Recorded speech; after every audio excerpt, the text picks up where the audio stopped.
I refuse to not be first. Do we do enough? Well, I never shut up about it. It must have been about 16, 17. We nicked their guilt rings. Right, the bouncer's guilt rings. This is no good for me. That's the reality. If you want the honest truth, and I see it every day. This is Joe Pugh for IFL TV, proudly sponsored by Everlast. Delighted to be joined here at the Edge Gym Romford by Harley Benn. How are you, mate? All good, mate. Yourself? All good, thanks. Before we get into the interview, just as I walked in, you was doing a bit of body sparring with OD. How do you think you get on with that? Do you know what? OD's a world-level fighter. So even we spar normally, we body spar, we train together, but he hits our fucking train, man. He actually does. Like, for his weight, he's a super lightweight. He hits like a super middleweight. He genuinely does. You see that little? You see that? I rode that shot there. Rolled it. But like you was rolling OD shots. Yeah, earlier. like I was countering and rolling OD earlier on. But no, it's great work, you know. Even for someone like me that hasn't had a long career at all, like I've just gone straight into pros, being able to share the ring with someone like OD, learning, it's real good work. But yeah, man, I'm aching to fuck. Like I really am. Like he's a hard hitter. I mean, look what he done to Ritson. You know, it speaks for itself. No, it was all good fun. It's just a good laugh at the start of the day for the gym.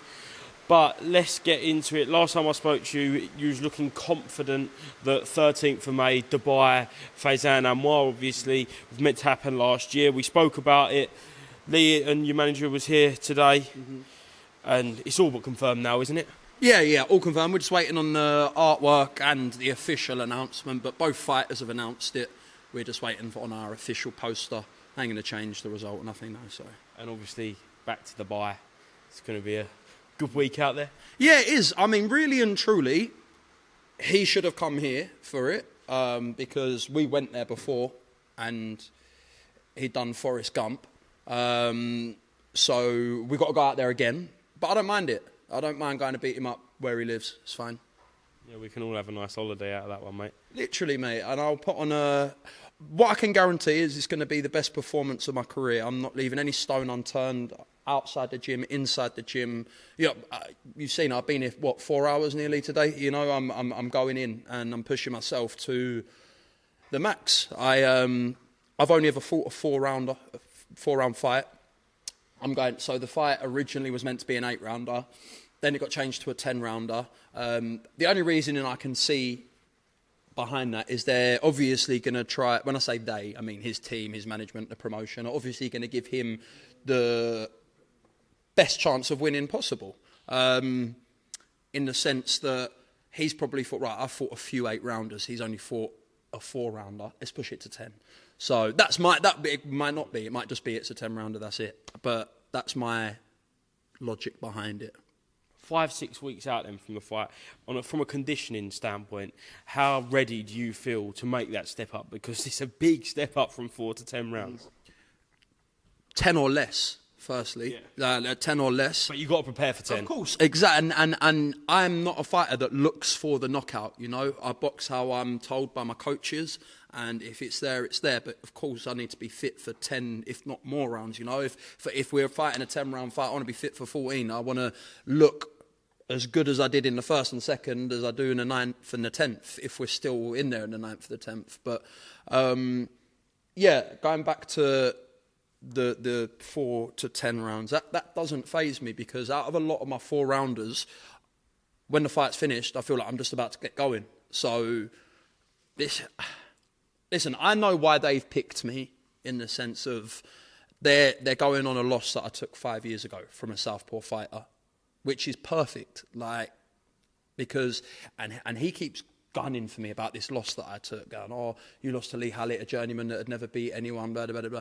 So when he loses to me, when Faizan loses to me, but I got beat by the guy that hasn't beat anyone, what does that make Faizan? Let the public decide that.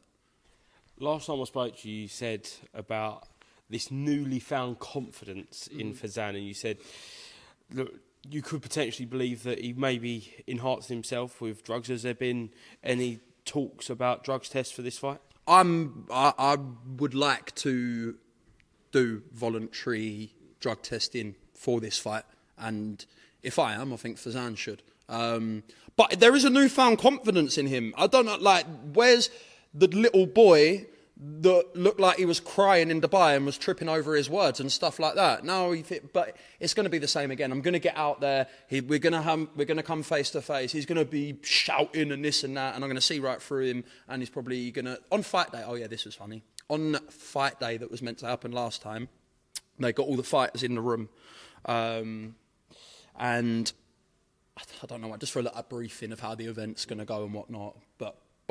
Both opponents were in the room, and I was standing up like a few feet behind Fazan, and this was the day of the fight. He yawned 7 times in 30 minutes.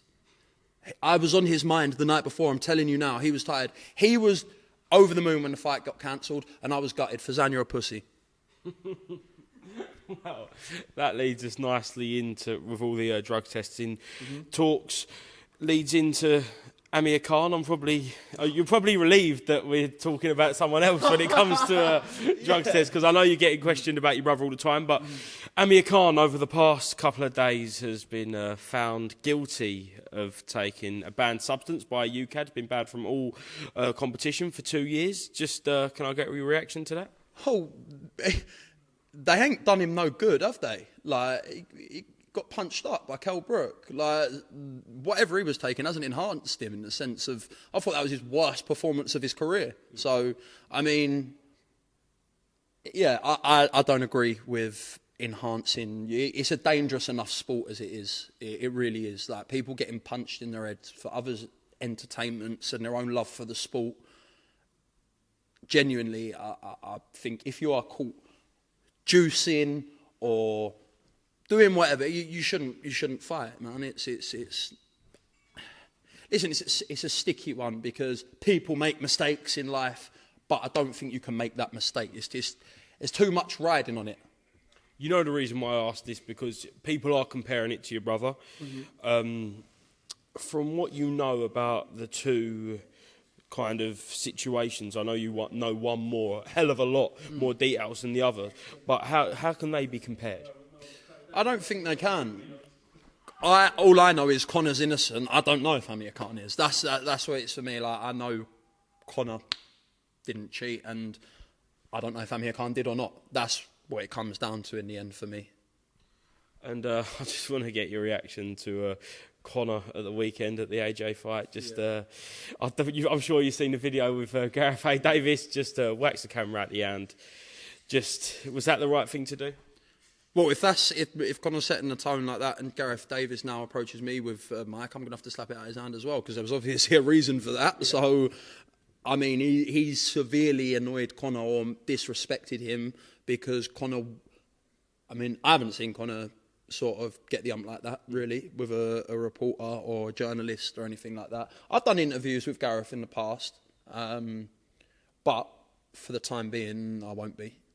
So, I mean, you've got to understand, Conor's a young man like myself. He's had not the whole world, but a big percentage of it on him, saying he's this, and they don't know facts. These people, and it's great, they don't know facts. What does Gareth Davies know? He doesn't actually know anything when it comes to personal facts. He might know a lot about boxing. He might know a lot about the sport and whatnot, but he don't know shit when it comes to Conor. So, I think his words were, "That's the arrogance of youth," when he comes to that. So, do you think he was disrespecting Conor by saying that? When did he say that? He said it as he took the mic away. So as Conor pushed the mic away, he kind of said it on the broadcast and was like, "Oh well, that's the arrogance of youth." I'll tell him to get a trim then, Gareth Davies. He needs his fucking barnet cut. No, serious. I didn't know he said that. The arrogance of youth. No, that's. Let me not speak. But yeah, go and get a haircut, Gareth. Come back to yourself then. Obviously, Conor could be fighting Abu Dhabi and you could be fighting Dubai. Big Middle East couple of weeks for the Benns. I might be staying out there. Who knows? There we go. Yeah, I'm not going to speak to that. Listen, I've got a job to do on May the 13th, and that's all I'm focused on. It's going to be a good month in the UAE for the Benns. Just to finish up then, you said early on in the interview that at the fighters' meeting, the day of the fight, he was yawning, he's run away, you called him Forrest Gump. Have you got a message for him, just making sure that he won't pull out this time? Yeah, listen, Fazan, as you've stopped replying to my Instagram messages because you know full well I get in your head, that's why you don't reply to my Instagram messages. So now I'm just going to say it to IFL TV. You take the piss out of me losing. I'm learning on the job, you know. So you took the piss out of me losing to someone that's never won a fight and whatnot. Now the pressure is all on you. You've got it all to do. I've got my O's gone. Bye. Do you know what I mean? Yours hasn't, but I'm going to come and take it. And the thing is, one thing that Fazan probably doesn't know is I'm as game as you like. Like, you can't just... You think you're going to go in there and have your own way with me. I will fight until the death, literally. So, Fazan, you're in for a hard night. I'm looking forward to our fight. I respect you as a fighter. I respect anyone that gets in the ring. But I'm going to deal with you on May 13th. Harley, thank you very much for speaking to IFL TV. Is there anything else you'd like to mention before we finish up? Big thank you to my new sponsors. Yeah, you see that one? Big thank you to my new sponsors. Thank you to my team. Thank you to Will Jones, Ian, and all the boys at Edge Gym and my management. Let's go. And thank you for Lisa Brooks for making the atmosphere very pretty in here all the time. Thanks very much for speaking to IFL TV. I'm sure we'll catch up with you before May 13th. Cheers, mate. Can you come out there as well? Hopefully. Well, someone will definitely be out there, and I'm hoping it'll be me. So, yeah. All right, cheers, mate. Cool. To not be first. Do we do enough? Well, I never shut up about it. It must have been about 16, 17. We nicked their guilt rings. Right, the bouncer's guilt ring. This is no good for me.